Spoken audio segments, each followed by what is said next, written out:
নমস্কার বন্ধুরা, ইয়োর কিচেনে আপনাদের সবাইকে স্বাগত। এই রকম ঝরঝরে আর একদম পারফেক্ট মাটন বিরিয়ানি রেসিপি আমি আজকে আপনাদের করে দেখাবো। আমার অন্যান্য ভিডিওগুলোর মতো এই ভিডিওতেও থাকছে অনেক টিপস অ্যান্ড ট্রিক্স, আর সেগুলো ফলো করে আপনারা যদি মাটন বিরিয়ানি বানান তবে আপনাদের মাটন বিরিয়ানিও একদম পারফেক্ট আর ঝরঝরে হবে। যে কোনো বিশেষ দিনে খুব সহজেই আপনারা তৈরি করে নিতে পারবেন এই মাটন বিরিয়ানি। তবে চলুন আর দেরি না করে দেখে নেওয়া যাক কিভাবে এই মাটন বিরিয়ানি তৈরি করা যায়। আমি নিয়ে নিয়েছি একদম লম্বা দানার বাসমতি রাইস। এবার চালটাকে ভালো করে ধুয়ে পরিষ্কার করে নেব। চালটাকে এবার আমি জলে 1 ঘন্টার জন্য ভিজিয়ে রাখবো। নিয়ে নিয়েছি মাটন ভালো করে ধুয়ে পরিষ্কার করে জল ঝরিয়ে রেখেছি।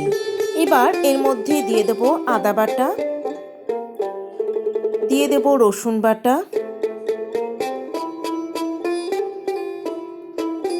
দেব পেঁয়াজ বাটা, দিয়ে দেব পরিমাণ মতো নুন, দেব 1 চামচ পরিমাণ লঙ্কার গুঁড়ো, 1 চামচ পরিমাণ কাশ্মীরি লঙ্কার গুঁড়ো, দিয়ে দেব 1/2 চামচ জিরে গুঁড়ো, 1/2 চামচ ধনে গুঁড়ো, দিয়ে দেব সামান্য পরিমাণে একটু হলুদ গুঁড়ো, আর দিয়ে দেব 2 চামচ বিরিয়ানি মশলা। এই বিরিয়ানি মশলার রেসিপি আমার চ্যানেল ইয়োর কিচেনে আপলোড করা আছে, আর ডেসক্রিপশন বক্সেও আমি একটা লিংক দিয়ে দেব।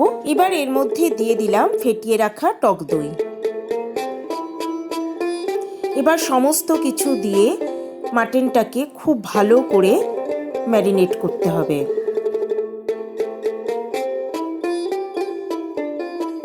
এবার মাটনটাকে আমি কমপক্ষে 1 ঘন্টার জন্য রেখে দেব।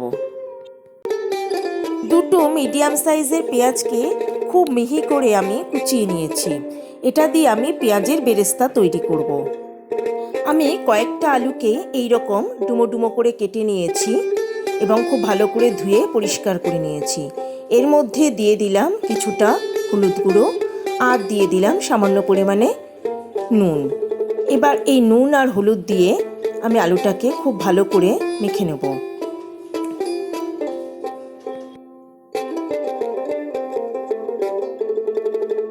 প্যানে দিয়ে দিলাম 1 কাপ পরিমাণ সাদা তেল। তেল গরম হতেই এর মধ্যে দিয়ে দেব কুচিয়ে রাখা পেঁয়াজ। গ্যাসের ফ্লেম একদম হাইতে করে দিয়ে পেঁয়াজটাকে খুব ভালো করে অনবরত নেড়েচেড়ে ভেজে নিতে হবে, যতক্ষণ না পেঁয়াজের রঙটা হালকা ব্রাউন কালার হয়ে যায়। পেঁয়াজ ভাজা হয়ে গেছে, এবার এগুলো আমি তেল থেকে তুলে নেব।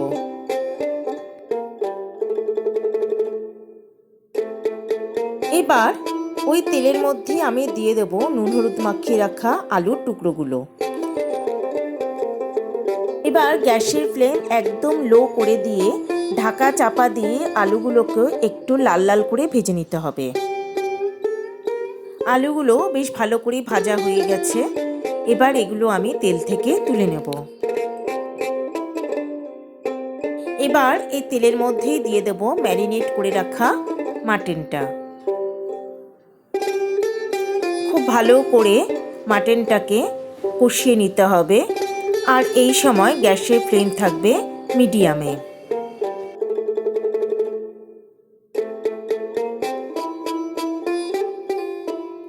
প্রায় 15 মিনিট আমি মাটনটাকে খুব ভালো করে কষিয়ে নিয়েছি। এবার আমি গ্যাসের ফ্লেম বন্ধ করে দেব। এবার মাটনটা আমি নিয়ে নেব প্রেসার কুকারের মধ্যে।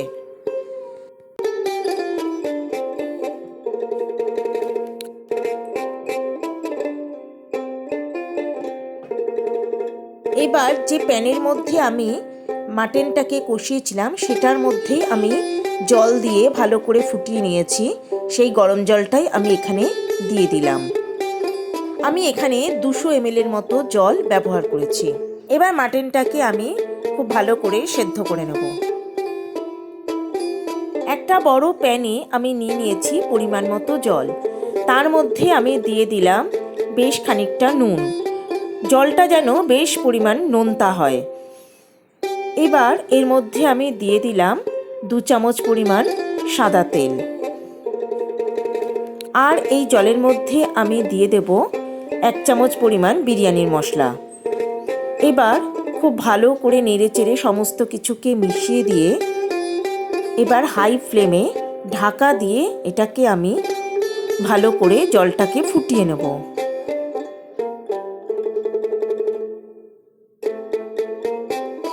জল খুব ভালো করে ফুটে উঠেছে। জল এইভাবে ফুটে ওঠার পরে এর মধ্যে আমি দিয়ে দেব ভিজিয়ে রাখা চাল।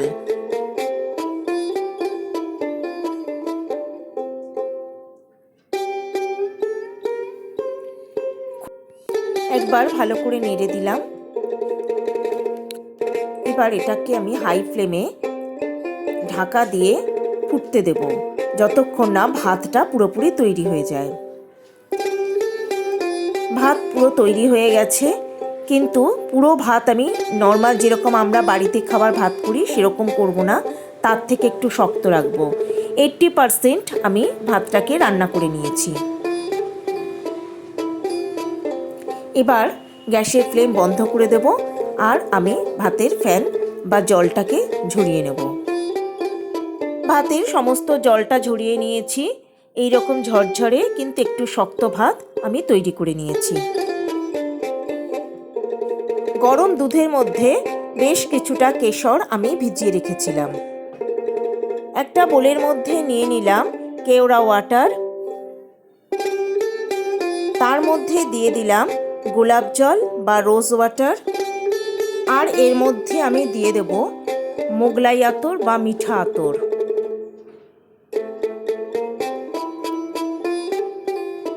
এই মিঠা আতর আমি দিয়ে দেব কয়েক ফোঁটা।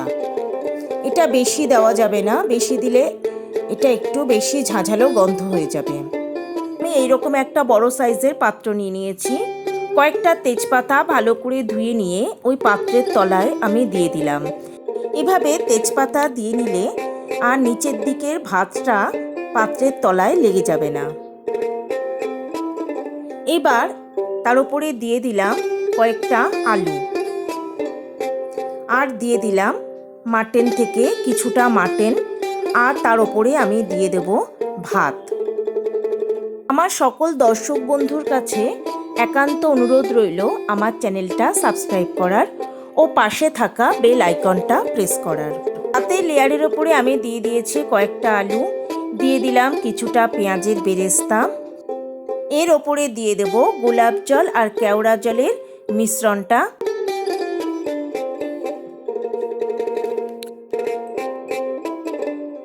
আর দিয়ে দেব কেশর মেশানো দুধ। কয়েক চামচ আমি দিয়ে দিলাম। এবার তার ওপর দিয়ে আমি দেব গলিয়ে রাখা ঘি। ঘিটা সমস্ত কিছু দেওয়ার পরেই দেবেন। আর এর ওপরে দিয়ে দেব তৈরি করে রাখা মাটন, আর দিয়ে দেব কিছুটা গ্রেভি বা ঝোল। এই সব কিছুর ওপরেই আবার দিয়ে দেব ভাত। এইভাবে একটা লেয়ার সম্পূর্ণ হওয়ার পর একইভাবে আর লেয়ার আমি তৈরি করে নেব।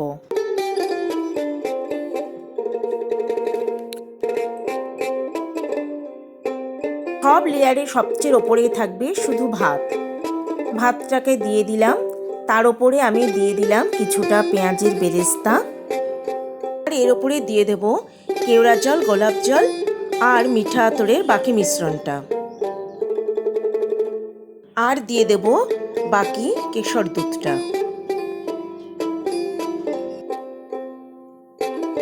বাকি গলানো ঘিটাও আমি পুরোটাই দিয়ে দিলাম।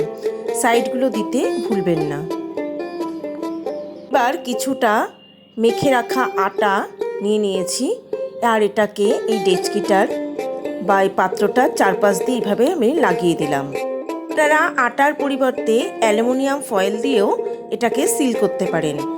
আমি একটা প্লেট এর ওপরে ভালো করে আটকে দেব, যাতে দমে বসানোর সময় এর ভেতর থেকে কোনো ভেপার না বেরিয়ে আসতে পারে। আমি নিয়ে নিয়েছি এরকম একটা লোহার তাওয়া। তার উপরে বসিয়ে দিলাম আমি বিরিয়ানির পাত্রটা। এবার লো ফ্লেমে এটাকে 30 থেকে 35 মিনিট এভাবে দমে বসিয়ে রাখবো। 30 মিনিট পর আমি গ্যাসের ফ্লেম বন্ধ করে দিলাম।